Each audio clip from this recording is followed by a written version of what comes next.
Pessoal, sejam muito bem-vindos a mais um episódio do VeraCast. Eu sou a Marcela Varani e hoje convido aqui o Dr. Adriano Marqueto, que é ortopedista, especialista em ombro e cotovelo. Bem-vindo ao VeraCast, tudo bem? Obrigado, Marcela. É um prazer tê-lo aqui. Ricardo, obrigado. Também comigo Ricardo Melo, ex-tenista, número 1 no ranking da ATP do Brasil e 50 do mundo. Bem-vindo ao VeraCast, obrigada pela presença também, Ricardo. Bom dia, Marcela, bom dia, Dr. Marqueto. Prazer estar aqui com vocês, bater um papo sobre as lesões do esporte. Esse bate-papo vai ser muito especial, realmente. A gente vai falar sobre esporte, sobre prevenção também de lesões, né? Sobre saúde de uma forma geral. Eu tenho aqui dados da pesquisa Saúde e Trabalho, que foi feita pelo Serviço Social da Indústria, que concluiu que mais de 48% dos brasileiros praticam alguma atividade física regularmente na rotina e além, claro, do cuidado com a saúde, com o bem-estar, a gente tem que ter uma atenção redobrada para as lesões, né? Então, eu já quero também entender aqui, de acordo com esses números, doutor Adriano, no consultório, o senhor já tem percebido um aumento aí dos atendimentos a lesões? Tem mais gente aparentemente praticando atividade física, né? A gente faz um consultório privado, então a gente trata de bastante gente hoje com lesões de esporte, principalmente na área de tênis, né? Houve um aumento muito grande também na prática do beach tênis, né?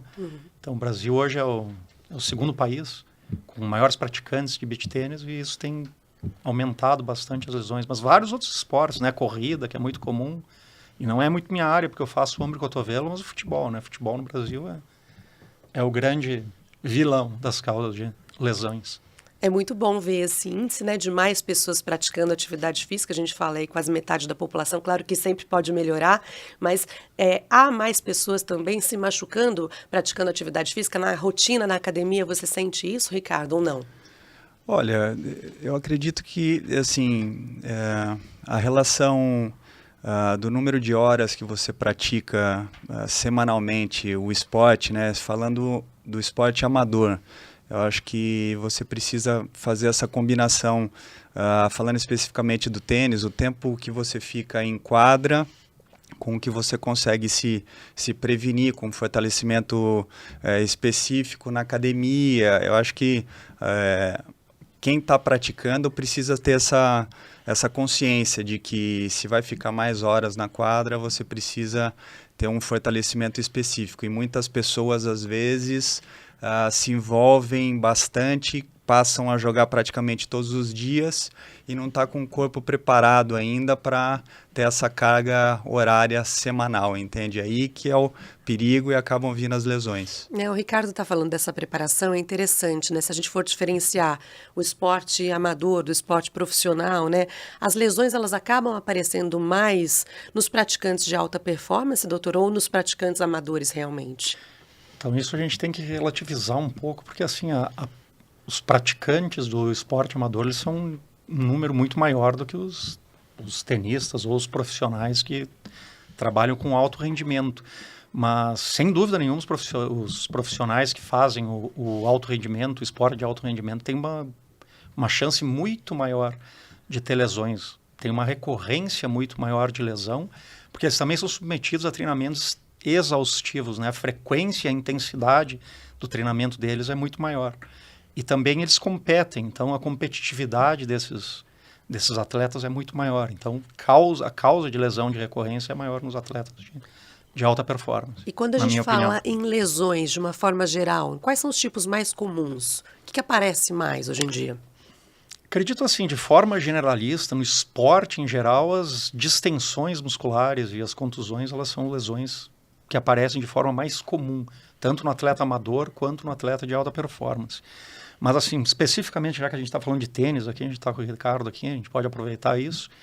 As lesões do tênis, assim, no consultório, na minha prática clínica, o grande vilão, o que aparece mais, sem dúvida, é a epicondilite de cotovelo, né? O tênis elbow, que é o que é cotovelo isso? De tenista. Como que funciona?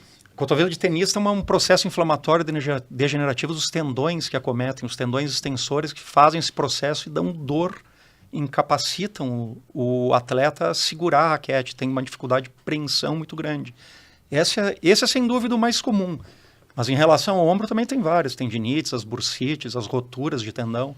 No ombro também são comuns. Fora quadril, joelho, E aí tem as mais simples, né, as mais graves e aquelas que podem evoluir também se não forem tratadas, né, Ricardo? Eu estava conversando antes da gente iniciar o nosso bate-papo com o Dr. Marqueto. Eu falei assim, eu não sou um bom exemplo de lesões graves no esporte, graças a Deus. Mas assim, o esporte de alto rendimento e o profissional, ele se adapta ao longo dos anos na rotina, assim, se adapta com as dores, né? O mais comum é punho, cotovelo, ombro. Essas dores assim são constantes e você vai fazendo o preventivo. Gelo passa a ser o teu amigo ao longo do dia. Você coloca 2, 3 vezes por dia, assim, diariamente. É algo que você tem que incorporar no teu dia a dia. E acho que a lesão no quadril passou a ser um pouco mais comum e chegou assim dentro do tênis, na época com o problema do Guga, quando ele, alguns anos atrás, teve um problema sério. E então, essa lesão, a partir daí, começou a aparecer mais nos jogadores. E a gente chegou até no caso do britânico Andy Murray, que chegou a colocar a prótese e voltou jogando muito bem. Então, a evolução nesses casos da medicina com essas lesões foi muito importante nos últimos anos. A gente acompanhando as notícias esportivas costuma ver com muita frequência, né, esses casos de lesão e atletas que acabam ficando afastados, né, das funções por meses, até anos. Então você está trazendo aqui que na sua experiência nunca teve algo mais grave, mas teve já uma situação que você falou, isso aqui vai me atrapalhar? Assim, as dores, como eu disse, as dores são constantes, né, pelo volume de treinamentos. A gente normalmente são 5, 6 horas diárias de treinamento entre a preparação física e os treinos técnicos. Então, mais a rotina de campeonatos que envolve toda aquela a pressão da alta competitividade, né, do circuito. Então, é algo que passa a ser normal, rotina do dia a dia do atleta. Então, assim, acho que faz parte, e essa parte preventiva passou a ser, com o avanço, né, da preparação física, até a gente ampliando, assim, entrando, aprofundando mais, parte de suplementação também, avançou muito nos últimos anos. Então a parte preventiva passou a ser algo fundamental na vida do atleta. E quando a gente fala em prevenção, né, doutor, é muito importante que esse atleta tenha realmente um acompanhamento de profissionais, e aí são vários, né? Sim, como o Ricardo falou, isso nos últimos anos melhorou de forma exponencial, não só na parte física, inclusive, mas também na parte mental, né? Hoje nós temos especialistas e profissionais que trabalham muito com o atleta na parte mental, que é uma parte difícil, principalmente no tênis, que é um esporte muito mental. Esse atleta tem que ser acompanhado. Isso mudou, acho que drasticamente nos últimos, 20 anos. Isso era uma prática que não existia antigamente. Isso ajudou muito, porque esses atletas são submetidos a um grau de pressão, né? Não só pressão, hoje pressão da mídia social, pressão dos patrocinadores, tem que disputar circuito, é uma carga de jogos absurda, treinamento. Então, assim, ter uma parte mental, além da parte física, obviamente, bem controlada, você falou de 20 anos atrás, é algo que naquela época a gente ainda esperava acontecer ou ficar ruim para tratar, né? Isso, diferente exatamente. de hoje. Hoje o trabalho de prevenção já vem muito bem direcionado, e isso tem ajudado muito a vida do atleta no dia a dia. Especialmente quando há um momento, uma situação de lesão, é importante também que haja esse acompanhamento psicológico, esse trabalho todo com a mente, com o emocional, né, Ricardo? Fundamental. E aí como é que tem que ser esse trabalho, assim, no dia a dia mesmo, a pessoa entender que aquilo ali vai passar, que é preciso de disciplina, paciência? O atleta hoje, falando especificamente do circuito, o atleta hoje tem uma equipe que viaja com ele, uma equipe multidisciplinar full time. Então, você vê hoje constantemente, isso no caso dos principais jogadores, né? Porque é algo que realmente você ter uma equipe viajando o tempo todo pelo mundo inteiro é uma coisa bem caro, mas você vê constantemente os principais jogadores com uma equipe com 6, 7, 8 pessoas viajando o tempo todo com ele. Então, cada vez mais, a cada ano que passa, o circuito vem se profissionalizando cada vez mais e vem avançando, né? Se você consegue tirar um pouquinho a mais, essa diferença é o que eles estão correndo atrás e fazendo hoje. É claro que no caso do atleta amador, ele não vai contar com toda essa rede, o treinamento também vai mudar, né? Vai ser diferente essa preparação. Vamos falar um pouquinho sobre essas diferenças do atleta profissional, de alta performance, para o atleta amador? Como é que tem que ser esse preparo?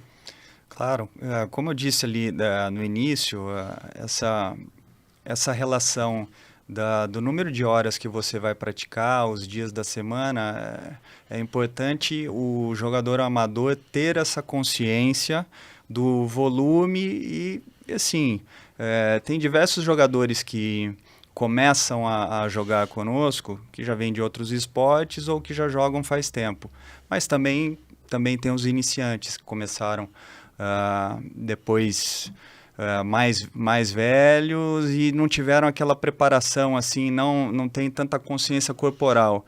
Isso influencia demais no dia a dia, porque se empolga muito com o início, começa a jogar várias vezes, né, por semana e o corpo não está preparado para receber aquele volume. Então, você associar o esporte com uma academia, um fortalecimento, é algo que acho que o jogador, tanto profissional quanto amador, são coisas que precisam caminhar juntas. E uma questão também que muita gente negligencia, né, doutor? Alguns sintomas. Então, está com dor ao caminhar, está sentindo uma dor no ombro, acha que tudo aquilo é normal e não procura muitas vezes uma ajuda e essa lesão pode até piorar. Isso acontece de forma muito comum no consultório, né? O que a gente percebe é que cada vez mais, assim, as pessoas até estão procurando antes o profissional médico ou o fisioterapeuta, nem sempre chega na gente, às vezes o paciente vai procurar o fisioterapeuta antes e já resolve até o problema. Mas ressalto aqui a importância de fazer um diagnóstico precoce, né? Porque o atleta que tem dor, e essa dor, quando ela muda, ou ela muda de intensidade, ou ela muda de local, ela deve ser bem avaliada e diagnosticada de forma precoce. Isso vai fazer com que o tratamento seja mais eficaz a curto e a médio prazo. Quais são as possibilidades hoje para se fazer um diagnóstico de lesões? Na parte esportiva, assim, ainda a máxima soberana que uma boa história clínica e o exame físico é de fundamental importância. Mas hoje, como o Ricardo falou, a medicina ela evoluiu muito, né? Os exames de imagem hoje são extremamente sofisticados, detectam lesões minúsculas, coisa que também antigamente isso não existia. Então hoje a gente tem ressonância, tem tomografia, além da radiografia simples, etc., ultrassom, que são exames não invasivos, que permitem fazer um diagnóstico muito precoce e com extrema resolução. Então isso é importante para o tratamento precoce do paciente. E hoje as opções de tratamento também são inúmeras, né? Sem dúvida. E assim, o nosso profissional que convive muito com a gente é o fisioterapeuta. Eu digo assim, sei lá, mais de 90% das lesões mesmo, pequenas ou as graves, as leves e as graves, elas são resolvidas com tratamento fisioterápico, uma reabilitação bem realizada, com treino proprioceptivo, que é importante para o atleta entender a sua consciência postural, e aí ele consegue evitar lesões mais rapidamente, ele consegue um reflexo mais rápido e impede que aquele movimento que ele faz habitualmente se alongue e cause lesões. Então isso é uma coisa extremamente importante no nosso dia a dia. E esse período de tratamento ele vai variar aí de acordo com a lesão, com o tipo de problema? Varia muito com o tamanho da lesão, com o tipo de lesão e com a gravidade da lesão, né? Porque essa lesão, como você bem falou antes, Marcela, nem sempre esse paciente chega para a gente no estágio inicial, né? Às vezes esse paciente já passou por vários profissionais, já teve vários tratamentos antecipados, já fez fisioterapia, já tomou remédio, tomou anti-inflamatório. Nem sempre o atleta de alto rendimento, esse indivíduo, ele é pequeno no nosso meio. A maioria realmente é atleta de origem amadora e às vezes não tem recursos até para procurar um bom tratamento médico e fisioterápico. Então, na maioria das vezes, depois do tratamento, a pessoa retoma as atividades físicas sem grandes problemas? Na imensa maioria, sim. Dor, aliás, faz parte da camiseta do atleta, né? Não tem como não ter dor, né? E praticar atividade física ou de alto rendimento ou de forma intensa sem ter algum probleminha. Mas ele volta, na imensa maioria das vezes volta. Mesmo os pacientes que são submetidos à cirurgia, hoje a gente consegue um retorno ao mesmo nível esportivo antes da lesão, uma taxa maior que 90%. Então, a nossa área de ortopedia é bem gratificante nesse aspecto. E vai ficando claro, desculpa te interromper, a importância do papel do orientador físico, do treinador também nesse processo todo, né, Ricardo? Com certeza, né? O que eu ia complementar aqui, do meu feeling de quando eu comecei a jogar para hoje, é que as clínicas e os profissionais estão cada vez mais especializados nas modalidades e no problema em si. Quando eu comecei a jogar, era um tratamento mais superficial, assim, para qualquer tipo de dor ou lesão em si. Hoje você tem, além do preventivo, tratamento direcionado para determinado problema ou para determinada modalidade, né? Então vem caminhando cada vez mais para um lado profissional específico, e dessa forma com certeza vai ajudar muito mais tanto o atleta amador quanto o profissional.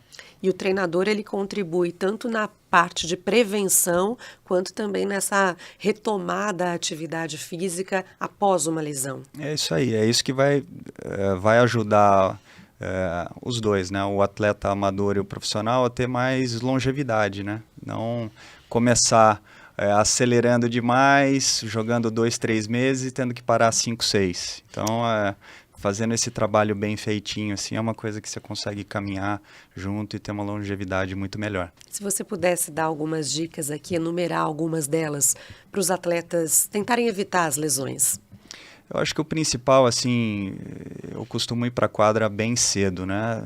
Pela manhã, e os dias que eu não tenho muito tempo para aquecer, eu já sinto. Então, assim, essa ativação antes de você começar a atividade especificamente no tênis, você tem uma ativação, você se mexer, fazer que seja um trote em volta da quadra, se alongar um pouquinho, esticar, isso aí ajuda demais. Então essa ativação antes de você começar a modalidade física, não dá aquela enrolada, deu uma alongada no braço, puxou um pouco a perna e já vai para a quadra, isso aí é um perigo.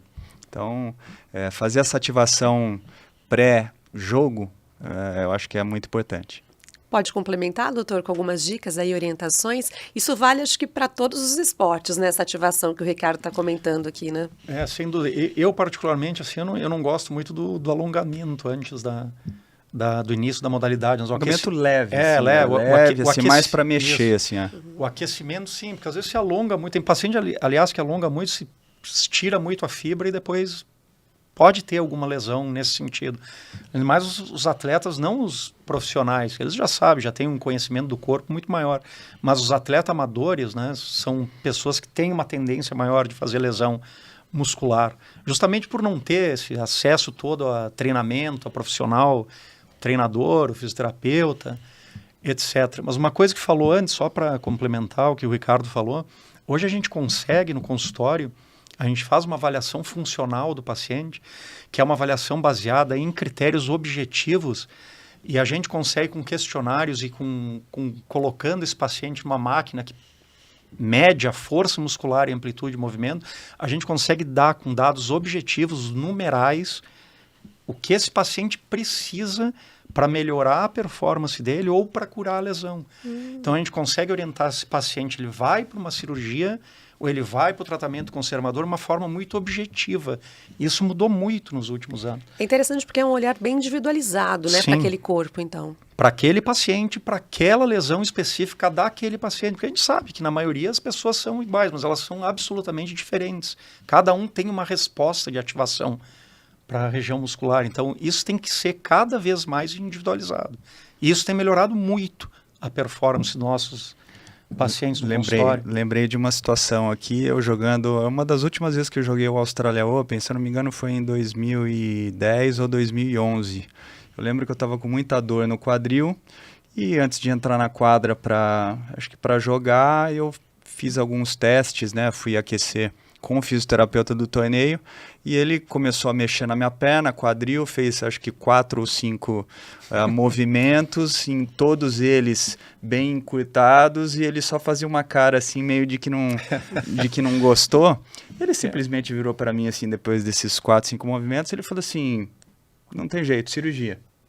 Eu falei assim, poxa, legal, tô entrando na quadra e você me fala que eu vou fazer uma cirurgia. Uma ótima notícia, num ótimo momento. Mas, poxa, 15 anos depois, não fiz cirurgia e tô aqui. Então, assim, com fortalecimento e os devidos cuidados. E ainda jogando em alto nível, E ainda jogando. Isso é importante, né? Lógico, não...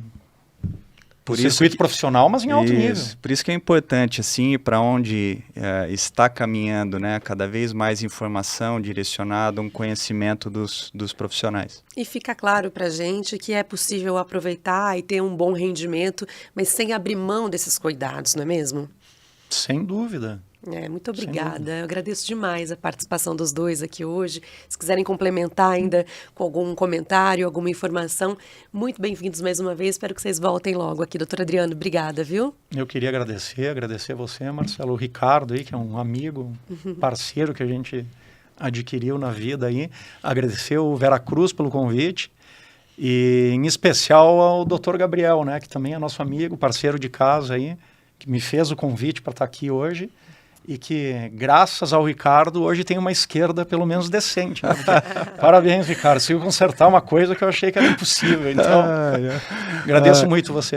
Eu que agradeço, Ricardo. Um prazer recebê-lo aqui. Obrigada, viu? Obrigado. O prazer foi meu estar com vocês. Espero retornar em outras oportunidades. Com certeza. Obrigada por todas as dicas. Tudo anotado por aqui.